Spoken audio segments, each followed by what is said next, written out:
ಯಾಕಪ್ಪ ಈ ಕಡೆ ಬರ್ರಿ ಬರ್ರಿ ಬರ್ರಿ ಬರ್ರಿ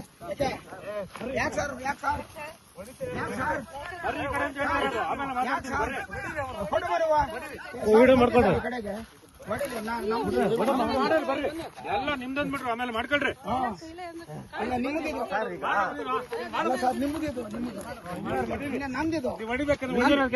ನಿನ್ನ ಹತ್ರ ದಾಖಲೆ ನನ್ನ ಹತ್ರ ನೋಟಿಫಿಕೇಶನ್ ಏನ್ ನೋಟಿಫಿಕೇಶನ್ ನಾನು ಮಾಡ್ತಾ ಇದ್ದೀನಿ ಕೆಲಸ ನಿಮ್ದೇನು ಇಲ್ಲ. ಈಗ ನಿಮ್ದು 1963 ಸೆಕ್ಷನ್ 64 ಎ ಆಕ್ಟ್ ಪ್ರಕಾರ ಏನೇನು ಪ್ರೊಸೀಜರ್ ಮಾಡಿದ್ದೀರಿ? ಎಲ್ಲರಿಗೂ ನೋಟಿಸ್ ಹೋಗಿದೆ, ಎಲ್ಲರೂ ಪ್ರೊಸೀಡಿಂಗ್ಸ್ ಅಲ್ಲಿ ಬಂದಿದ್ದಾರೆ, ನೀವು ಮಾತಾಡ್ಬೇಡ್ರಿ ಸುಮ್ಮನೆ ನೋಟಿಸ್ ಕೊಟ್ಟಿದ್ದೀರಾ?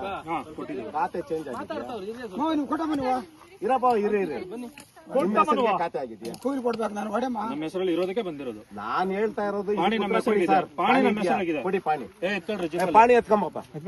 ಯಂಗ್ ಸ್ವಾಮಿದು ಪಾಣಿ ಅವ್ರ ಹೆಸರಿಗಾಗಿದೆ, ಕೊಡಪ್ಪ.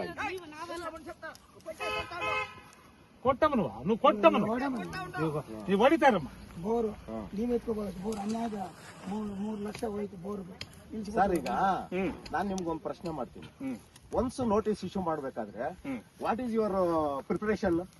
ಪ್ರಿಪರೇಷನ್ ಅಲ್ಲ, ಪ್ರಿಪರೇಷನ್ ಅಂದ್ರೆ ಏನಂದ್ರೆ ಸೆಕ್ಷನ್ 64 ಏನ್ ಹೇಳುತ್ತೆ ಅಂದ್ರೆ ಒಬ್ಬ RFO ಆದವರು ನನ್ ಜಮೀನ್ ಎಷ್ಟು ಅಂತ ತಿಳ್ಕೊಬೇಕು ಫಸ್ಟ್. ಆ ಜಮೀನ್ ಏನಾದ್ರೂ ಕಡಿಮೆ ಬಂದಿದ್ದು ತಿಳ್ಕೊಂಡ್ರೆ ಕಲ್ಲುಗಳಾಕ್ಬಿಟ್ಟಿದಾರ ಇರಿ ಫಸ್ಟ್ ಕೇಳಿ ಸರ್, ನೀವು ಕೇಳಿ. ಅದ್ರ ಪ್ರಕಾರ ಕಡಿಮೆ ಬಂದಿದ್ರೆ, ಉದಾಹರಣೆ ನಿಮ್ದು ಇಲ್ಲಿ 690 ಎಕರೆ ಇದೆ ಅನ್ಕೊಳ್ಳಿ, ನಿಮ್ ಜಮೀನ್ ಏನಾದ್ರೂ 500 ಎಕರೆ ಇದೆ ಅಂದ್ರೆ 116 ಎಕರೆ ಎನ್ಕ್ರೋಚ್ಮೆಂಟ್ ಆಗಿದ್ದಾರೆ ಅಂತೇಳಿ ಅಲ್ಲಿಂದ ಶಿಲಿಂಗೆರೆಯಿಂದ ಅಬ್ನಿವರೆಗೂ ನೀವು ನೋಟಿಸ್ ಇಶ್ಯೂ ಮಾಡ್ಬೇಕು. ನೋಟಿಸ್ ಇಶ್ಯೂ ಆಗಿದೆಯಲ್ಲ ಕೇಳಿ ಸರ್, ಒಂದು ನೋಟಿಸ್ ಇಶ್ಯೂ ಮಾಡಿದಿರಿ ವಿತೌಟ್ ಏನೋ ಪ್ರಿಪರೇಷನ್ ಇಲ್ದಿರ ನಮಗೆ ನೋಟಿಸ್ ಇಶ್ಯೂ ಮಾಡಿದಿರಿ, ಅದೇ ಮೊದಲನೇ ತಪ್ಪು. ಆಯ್ತು, ಆ ಪ್ರಿಪರೇಷನ್ ಏನ್ ಮಾಡಿದಿರಿ ಕೊಡಿ ಸರ್. ಅದಲ್ಲ ಸರ್, ನೀವು ಪ್ರಿಪರೇಷನ್ ಬಿಫೋರ್ ನೋಟಿಸ್ ಏನ್ ಪ್ರಿಪರೇಷನ್ ಆಗಿದ್ರೆ ಕೊಡಿ ಲೆಟರ್. ನಾವೇ ಪ್ರಿಪರೇಷನ್ ಮಾಡ್ಬೇಕು? ನಮ್ಮ ಜಮೀನ್ ಯಾವ್ದು ಎಷ್ಟದೆ ಅಂತ ನಿಮ್ಗೆ ಗೊತ್ತಾಗ್ಬೇಕಾ ಬೇಡ? ಈಗ ಅದು ಗೊತ್ತಾಗಿನೇ ಇಲ್ಲಿ ಕಲ್ಲುಗಳ ಅಲ್ಲ ಸರ್, ಸರ್ ಅವೆಲ್ಲಾನು ನೋಡಿ, ಇದು ಹಿಂಗಾಗಿ ಆಗಿ ಕರೆಕ್ಟ್ ಆಗಿ ಲೆಕ್ಕಾಚಾರ ಇಲ್ದಿರ ಆಗಿನೇ ಇದೆಲ್ಲ ಹಿಂಗಾಗಿರೋದು. ನಾನ್ ಕೇಳ್ತಾ ಇರೋದು ಒಂದೇ ಒಂದ್ ಪ್ರಶ್ನೆ, ನೀವು ನಮಗೆ ನೋಟಿಸ್ ಕೊಡಕ್ ಬದಲು ನಿಮ್ಮ ದಾಖಲೆಗಳ ಪ್ರಕಾರ ಜಮೀನ್ ಎಷ್ಟಿದೆ ಅದನ್ನ ಅಳತೆ ಮಾಡಿದ್ದೀರಾ? ಎಷ್ಟು ಕಡಿಮೆ ಬಂದಿದ್ಯಾ? ನನ್ನ ಹತ್ರ ಕರೆಕ್ಟ್ ಆಗಿದೆ. ಅಲ್ಲ ನಿಮ್ಮ ಹತ್ರ ಕರೆಕ್ಟ್ ಆಗಿದೆ, ಬಾಯಿ ಮಾತಲ್ಲಿ ಹೇಳಿದ್ರಲ್ಲ, ಕೊಡಿ ರೆಕಾರ್ಡ್. 31 619 ಎಕರೆ ಆಯ್ತಾ, 41ರಲ್ಲಿ 409 ಎಕರೆ, ಎರಡೂ ಸೇರ್ಬಿಟ್ಟು ನಾವು ಲೆಕ್ಕ ಹಾಕಿದೀವಿ. ಹೌದು, ಅಷ್ಟೇ ನೋಟಿಫಿಕೇಶನ್. ಹೌದು ಅಷ್ಟೇ ಇದೆ ನಿಮ್ದು. ಎಷ್ಟು ಚೆನ್ನಾಗಿರ್ಲಿ, ಅಷ್ಟು ಎಕರೆ ಜಮೀನು ಇಲ್ಲಿ ಇಲ್ಲ ಅನ್ನೋದಕ್ಕೆ ನನ್ಗೆ ದಾಖಲೆ ಕೊಡಿ. ಯಾಕಂದ್ರೆ ಇವಾಗ ಇದು ನಾವಿದ್ದೀವಿ ಜಮೀನು, ನಿಮ್ ಜಮೀನು ಅಷ್ಟು ಬರ್ಲಿಲ್ಲ, 1000 ಚಿಲ್ಲರೆ ಎಕರೆ ನಮ್ಗೆ ಬರ್ಲಿಲ್ಲ, ಅದಕ್ಕೋಸ್ಕರ ಇವ್ರಿಗೆಲ್ಲ ನೋಟಿಸ್ ಕೊಡ್ಬೇಕು ಅಂತೇಳಿ ನೀವು ಬಿಫೋರ್ ನೋಟಿಸ್ ಬಿಫೋರ್ ಏನು ಪ್ರೊಸೀಜರ್ ಏನಿಲ್ಲ. ಅಲ್ಲಲ್ಲ ಅದು ಆಗಲ್ಲ ಹೋಗಲ್ಲ ಅನ್ನೋದಕ್ಕೆ. ಹಂಗಾದ್ರೆ ನಿಮ್ಮ ಕಾಯ್ದೆ ಏನು? ಕಾಯ್ದೆ ಏನ್ ಹೇಳಿದೆ? ನಮ್ಮ ಜಾಗ ಹಂಗಾದ್ರೆ ನೀವು ಕಾಯ್ದೆ ವೈಲೇಷನ್ ಮಾಡ್ತೀರಾ? ಕಾಯ್ದೆ ವೈಲೇಷನ್ ಹೌದು. ಇವಾಗ 1963 ಸೆಕ್ಷನ್ 64 ಕಾಯ್ದೆ ಪ್ರಕಾರ, ಎ ಆಕ್ಟ್ ಪ್ರಕಾರ ನೀವು ಬಿಫೋರ್ ಪ್ರಿಪರೇಷನ್ ಮಾಡ್ಕೋಬೇಕು. ಇದಿಲ್ಲ, ನಾವು ಮಾಡಲ್ಲ, ನಮ್ಗ್ ಗೊತ್ತಿಲ್ಲ ಅನ್ನಂಗಿದ್ರೆ ಹೇಳ್ರಿ ಮೀಡಿಯಾ ಮುಂದೆ. ನಾವು ಮಾಡೋದಿಲ್ಲ, ನಾವೇನು ಇಲ್ಲ ಅಂತ ಪ್ರಿಪರೇಷನ್ ಕೊಡ್ರಿ ಸ್ವಾಮಿ. ಇವಾಗ ನಾನು ಕೊಡಿ ಸ್ವಾಮಿ, ಯಾರು ತೋರಿಸಿರೋದು? ಇರಿ ಸರ್, ನೀವ್ ಯಾರು ಹೇಳ್ಬೇಡಿ, ಯಾರು ತೋರಿಸಿದ್ರು ನಾನು ಕೊಡಪ್ಪ. ಈಗ ಎಲ್ಲಿ ಬನ್ನಿ, ನಾನು ಹೋಗೋಣ ಬೇಡಿ, ಇವಾಗ ಕೊಡ್ರಿ ನನಗೆ.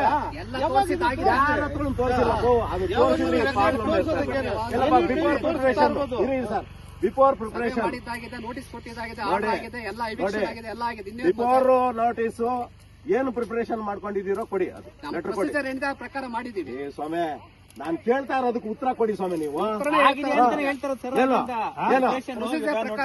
ಕೊಡಪ್ಪ, ಪೇಪರ್ ಕೊಡಪ್ಪ. ಈಗ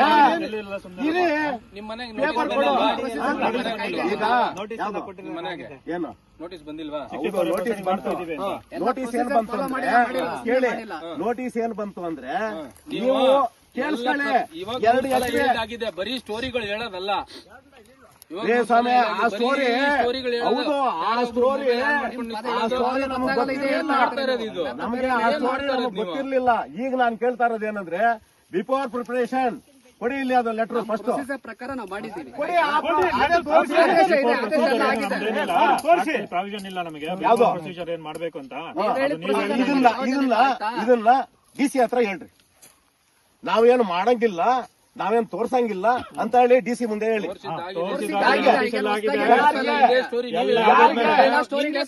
ಯಾರು ಬೇಡ, ಯಾರಿಗೆ? ನಿಮ್ಗೆ ತೋರ್ಸೈತಲ್ಲ. ಯಾರು? ನಾವು ಎಲ್ಲಿ ತೋರಿಸಿದ್ದೀವಿ? ಪ್ರತಿ ಸಲ ಗಲಾಟೆ ಒಳ್ಳೆ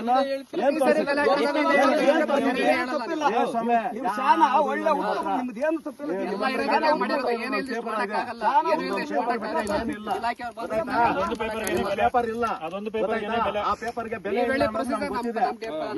ಇವಾಗ ನೀವು ಮಾಡ್ತಾ ಇರೋದು 1963 ಸೆಕ್ಷನ್ 64 ಪ್ರಕಾರ ಬಿಫೋರ್ ಪ್ರಿಪರೇಷನ್ ನೀವು ಏನು ಇಲ್ದಿರಾನೆ ರೈತರ ಜಮೀನುಗಳನ್ನ ನಾಶ ಮಾಡಿದ್ದೀರಿ. ಗೊತ್ತಾಯ್ತಾ? ಇದು ತಪ್ಪು. ಇದು ಹೌದು, ಅದೇ ಕೊಡಪ್ಪ, ಅದೇ ಕೊಡಪ್ಪ. ನಿನ್ ಗೊತ್ತಾ ನಿನಗೆ? ಹಿರಿಯರು ಆ ಸೆಕ್ಷನ್ ಏನ್ ಹೇಳುತ್ತೆ ಹೇಳು. ಅಲ್ಲ, ನಾನಿಲ್ಲಪ್ಪ, ನೀನ್ ಫಾರೆಸ್ಟ್ ಅಲ್ಲ.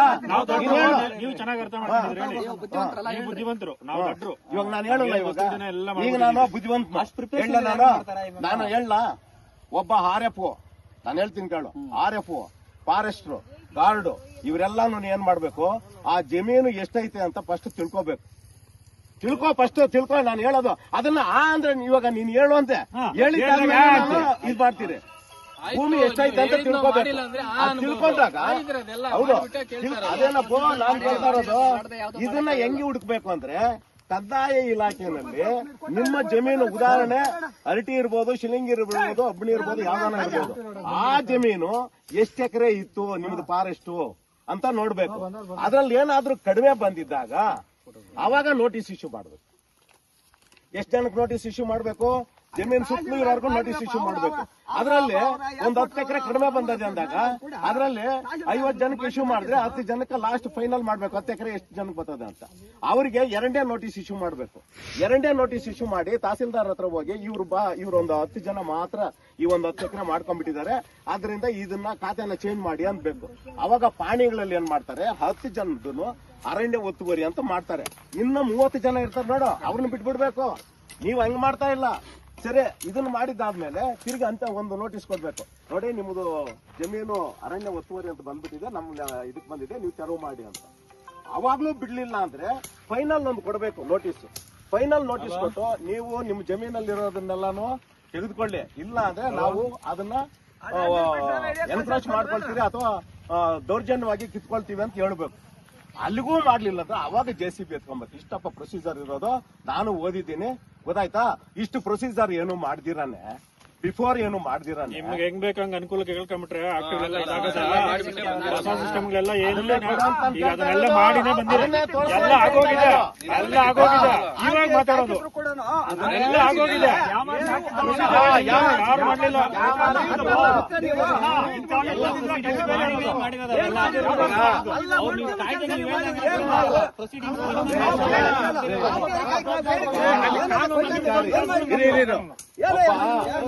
ಒಬ್ಬ ಸರ್ಕಾರಿ ಅಧಿಕಾರಿ ಕಾನೂನುಬದ್ಧವಾಗಿ ಕಾನೂನನ್ನ ಪಾಲಿಸಬೇಕೇ ಹೊರತು ನೀನ್ ಇಷ್ಟಕ್ಕೆ ಬಂದಂಗೆ ನಾನು ಮಾಡೋದೇ, ನಾನು ಮಟ್ಟೋದೆ ಯಾರು ಮಾಡಿಲ್ಲ.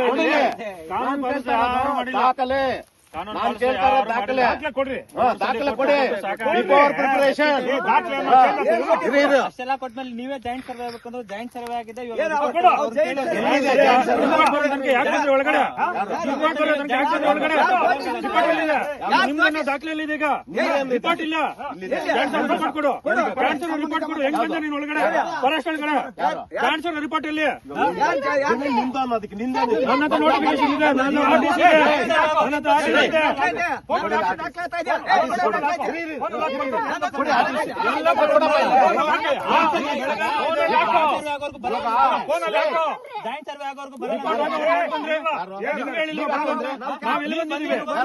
ಹಾಕಿದ್ದೀವಿ ಗಿಡ ಹಾಕಿದ್ದೀವಿ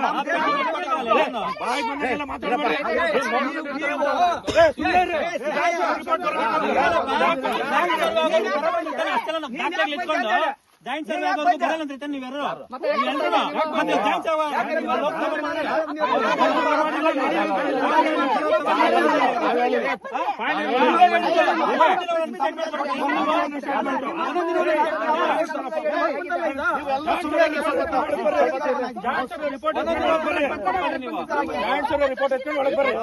ಪ್ರಿಪರೇಷನ್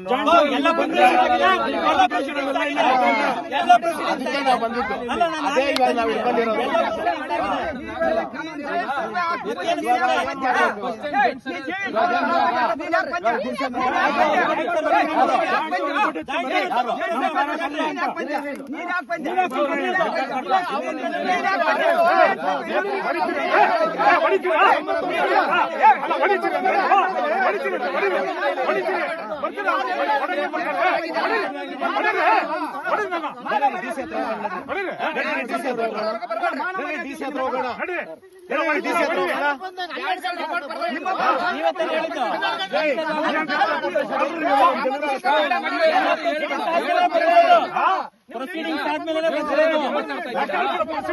ರಾಂಗ್ ಅಂದ್ರಲ್ಲ, ಎರಡನೇ ಸರ್ವೆ ನೀವೇ ಮಾಡಿಸಿದ್ರಲ್ಲ, ಬರೋ ಗಂಟೆ ಕಾಯ್ರಿ. ಬಂದಿದ್ರಾ ಎರಡ್ ಸರ್ವೆ ರಿಪೋರ್ಟ್ ಬರೋ ಗಂಟೆ ನಾವು ಬಂದಿದ್ವಿ. ಎರಡನೇ ಸಲ ಜಂಟಿ ಸರ್ವೆ ಮಾಡಿಸಿದ್ದೆ ನೀವೇ. ಫಸ್ಟ್ ರಾಂಗ್ ಇದೆ ಅಂತ ಓಕೆನಾ? ಕಾಯ್ಬೇಕಲ್ಲ ನೀವೇ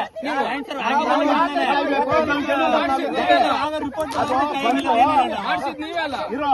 ಇರಪ್ಪ ಅದು ಬಂದು ಜಾಯಿಂಟ್ ಸರ್ವೆ ಮಾಡಿ ಅದು ಬಂದು ನೀವು ಬಂದ್ಬಿಟ್ರೆ ನಿಮ್ಮದೇ ಜಮೀನು. ಆಯ್ತು, ಇವಾಗ ನಾವಿದ್ರೆ ಏನ್ ನಿಂಗೆ ತಂದ್ರೆ ನಾವಿದ್ದೀರಿ ಇನ್ನೇನ್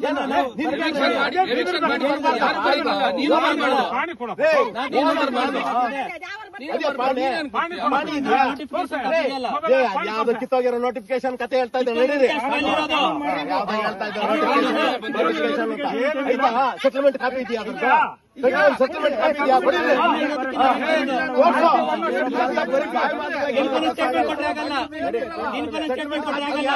ಇದೆಯಾ? ಅಲ್ಲಪ್ಪ, ಯಾವ ಮೈನರ್ ಫಾರೆಸ್ಟ್ ಯಾವ ಸೆಟಲ್ಮೆಂಟ್ ಕಾಪಿ ಇರಲ್ಲ, ನೋಟಿಫಿಕೇಶನ್ ದೊಡ್ಡ ದಾಖಲೆ ಅದು. ನೀನ್ ತಿಳ್ಕೊ, ಇಷ್ಟು ಸ್ಟೋರಿ ಹೇಳ್ತಲ್ಲ, ನೋಟಿಫಿಕೇಶನ್ ಅಂದ್ರೆ ಏನೋ ಅದ್ರ ಬಗ್ಗೆ ಸ್ಟೋರಿ ಹೇಳು. ಸುಮ್ನೆ 2 ಸೆಕ್ಷನ್ ಸ್ಟೋರಿ ಹೇಳು. ಹೇಳ್ತೀನಿ ಕೇಳು. ನೋಟಿಫಿಕೇಶನ್ ಅಂದ್ರೆ ಫಸ್ಟ್ ಇಂಥ ಭೂಮಿ ಅಂತೆಲ್ಲ ಇರ್ತದೆ, ಗೊತ್ತಾಯ್ತಾ? ಆ ಭೂಮಿನ ಒಂದು ನೋಟಿಫಿಕೇಶನ್ ಮಾಡ್ತಾರೆ. ಮೈನರ್ ಫಾರೆಸ್ಟ್ ಎಲ್ಲಿ ಇಲ್ಲ. ಮೈಸೂರು ಪ್ಲಾನಿಂಗ್ ಸೆಕ್ಷನ್ ಫಾರೆಸ್ಟ್ ಅಲ್ಲಿ ವಿಧಗಳಿದಾವೆ. ನೀವು ಅದೇ ಹಾಕಿದ್ದೆ ಕ್ಯಾಸೆಟ್ ಹಾಕಿದ್ರೆ ಹೇಳೋದ್ ಕೇಳ್ರಿ. ಮೈಸೂರು ಫಾರೆಸ್ಟ್ ಅಲ್ಲಿ ಕ್ಲಾಸ್ ಇದೆ. ಯಾವ ಫಾರೆಸ್ಟ್ ಸೆಟಲ್ಮೆಂಟ್ ಇರ್ತದೆ ಏನಿಲ್ಲ ತಿಳ್ಕೊಂಡ್ಬಿಟ್ಟು ಮಾತಾಡ್ರಿ. ನಾವು ಮಾತಾಡ್ತೀರಿ. ವರ್ಲ್ಡ್ ಅಲ್ಲಿ ಎಲ್ಲಿ ಇಲ್ಲ ಮೈನರ್ ಫಾರೆಸ್ಟ್ ಸೆಟಲ್ಮೆಂಟ್ ಕಾಪಿ ಎಲ್ಲಿ ಇರಲ್ಲ. ಅದು ಮೈನರ್ ಫಾರೆಸ್ಟ್ ಅಷ್ಟೇನೆ. ರಿಸರ್ವ್ ಫಾರೆಸ್ಟ್ ಇರುತ್ತೆ. ಏನೇನೋ ಸ್ಟೋರಿಗಳು ಹೇಳ್ತಾರೆ. ಏನಿದೆ? ಸ್ಟೇಟ್ ಫಾರೆಸ್ಟ್ ಇಲ್ವಾ? ಇವಾಗ ನೀವೇ ತಂದಿದ್ರಲ್ಲ. ಇದನ್ನೇ ಸ್ಟೇಟ್ ಫಾರೆಸ್ಟ್ ಅಂತ ಮಾಡಿರೋದು. ಅದನ್ನೆಲ್ಲ ಮಾಡಿಲ್ಲ ಅನ್ನೋದಕ್ಕೆ ಅವಾಗ ಫಾರೆಸ್ಟ್ ಚೇಂಜ್ ಮಾಡಿಲ್ಲ ಅನ್ನೋದು ಕೂಡ ನೀನ್ ಹೇಳ್ತಾ ಇದ್ದಲ್ಲ, 1000 ಚಿಲ್ಲರೆ ಎಕರೆ ಅಂತ ಹೇಳ್ತಾ ಇದ್ದಲ್ಲ, 690 ಎಕರೆ ಹೆಂಗ್ ಗುರುತಿಸ್ತೀರಿ ನೀವು? ಮೈನರು ಸ್ಟೇಟ್ ಫಾರೆಸ್ಟ್ 690 ಎಕರೆ ಹೆಂಗ್ ಗುರುತಿಸ್ತೀರಿ? ಓವರ್ಲ್ಯಾಪ್ ಇದೆ, ಎರಡು ಫಾರೆಸ್ಟ್ ಇದೆ, ಎರಡು ನೋಟಿಫಿಕೇಶನ್ ಡಿನೋಟಿಫೈ ಆಗೋ ತನಕ ಫಾರೆಸ್ಟ್ ಯಾವತ್ತಿದ್ರು ಫಾರೆಸ್ಟ್. ನೀವು ಇಷ್ಟು ಮಾತಾಡೋದು ಹೋಗಿ ಡಿನೋಟಿಫಿಕೇಶನ್ ಮಾಡಿಸ್ಕೊಂಡ್ಬರ್ರಿ. ಇಲ್ಲ ರಿಲೀಸ್ ಆರ್ಡರ್ ಕೊಡ್ರಿ. ಸುಮ್ಮನೆ ಏನೋ ಸ್ಟೋರಿಗಳು ಹೇಳ್ಬಿಡೋದು ಬರ್ತದ ಬಾಯಿ. ಡಿನೋಟಿಫಿಕೇಶನ್ ತಂದಿಕ್ಕಿಲ್ಲ. ಡಿನೋಟಿಫಿಕೇಶನ್ ತಂದಿಕ್ಕ್ರೆ ಒಂದ್ ಹೆಜ್ಜೆ ಇಕ್ಕಿದ್ರೆ ಕೇಳ್ರಿ. ಅವಾಗ ಹೇಳ್ರಿ. ಅವಾಗ 80 ವರ್ಷದಿಂದ ಮಾಡ್ತಾ ಇದೀವಲ್ಲ.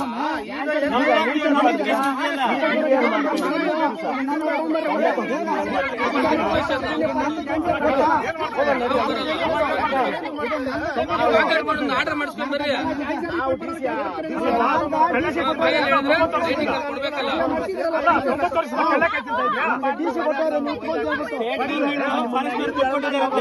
ನೋಟಿಫಿಕೇಶನ್ ಅಲ್ಲಿ ಏನ್ ಕೈಲಾಕ ತಿಂತ ಇದ್ದೆ ನೀವು? ಯಾಕೆ ಬರ್ಲ? ರೆಕಾರ್ಡ್ ಕೊಡಿ. ನಿಮ್ಗೆ ಏನೈತ್ರಿ? ರೆಕಾರ್ಡ್ ಕೊಡು. ಏ ವೈರ ಏಕೆ ಮರಗ ಹಂಗೆ ಹೇಳಲ್ಲ ಏನ್ ಕಿತ್ತ ಮುಂದೆ ನೋಡ್ಸೋದೇನ್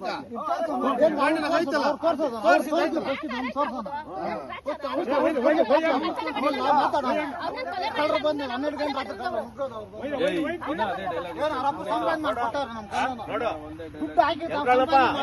ನೋಡು ನಾನು ಅವ್ರಿಗೆ ಕೇಳೋದನ್ನ ಕೇಳಿದ್ದೀನಿ ಅವ್ರಿಗೆ ನಮ್ಗೆ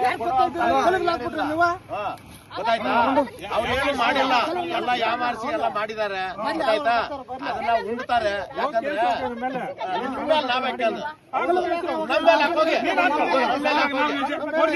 ಈಗ ನಿಮ್ ಫಾರೆಸ್ಟ್ ಒಳಗೆ ಬಂದ್ಬಿಟ್ಟಿದೀವಿ ಅಂತ ಹೇಳಿ ಕೇಸ್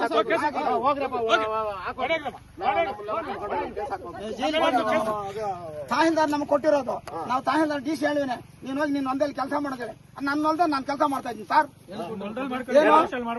ಏನ್ ಕೊಡ್ಬೇಕು ನೀವು ಡಿ ಸಿ ಕೊಟ್ಟಿದ್ದು ನೋಡಿ ನಡ್ರಿ ಈಗ ಡಿ ಸಿ ಹೋಗೋ ನಡಿ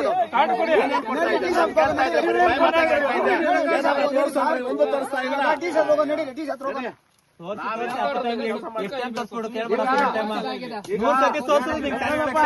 ನೀವು ಮಾಡ್ರಿ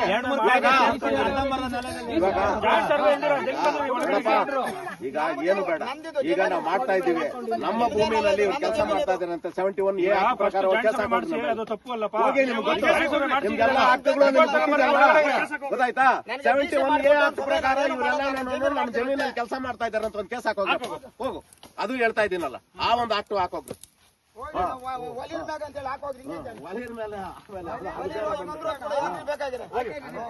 ನಾವೆಲ್ಲ ಒಲಿರೆ ಇಲ್ಲಿರೋದು ಹಾಕೋಗ